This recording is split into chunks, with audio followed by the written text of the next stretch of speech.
Welcome to Sanjana சமையல். உருளைக்கிழங்கு கறி குயிக்காக எப்படி சேர்த்துன்னு பார்க்கலாம் வாங்க. ஒரு கடாயில் எண்ணெய், கடுகு, வெங்காயம், கருவேப்பிலையெல்லாம் சேர்த்து நல்லா வதங்கினோடனே இப்போ இது கூட தக்காளி சேர்த்துக்கலாம். தக்காளி சேர்த்துட்டு 2 ஸ்பூன் இஞ்சி பூண்டு பேஸ்ட், சிக்கன் மசாலா, மட்டன் மசாலாவை கொஞ்சமாக சேர்த்து நல்லா எண்ணெய் பிரிஞ்சு வர வரைக்கும் நல்லா வதக்கி எடுத்துக்கலாம். இப்போ இது நல்லா வதங்கினோடனே இது கூட 1 கப் அளவுக்கு தயிர் சேர்த்து அதையும் நல்லா மிக்ஸ் பண்ணி விட்டுட்டு இப்போ நம்ம க்ளீன் பண்ணி வச்சு சிக்கனையும் சேர்த்து நல்லா மிக்ஸ் பண்ணி விட்டுடலாம். இப்போ இது கூட நல்லா ஒரு கைப்பிடி அளவுக்கு உருளைக்கிழங்கு சேர்த்துக்கலாம்.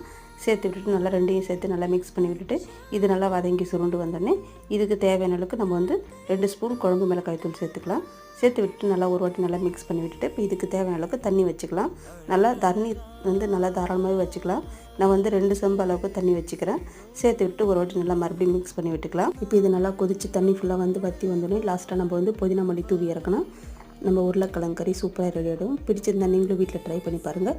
இந்த வீடியோ உங்களுக்கு பிடிச்சிருந்தா என்னோட சேனல் லைக் பண்ணுங்கள், சப்ஸ்கிரைப் பண்ணுங்கள். பாய்.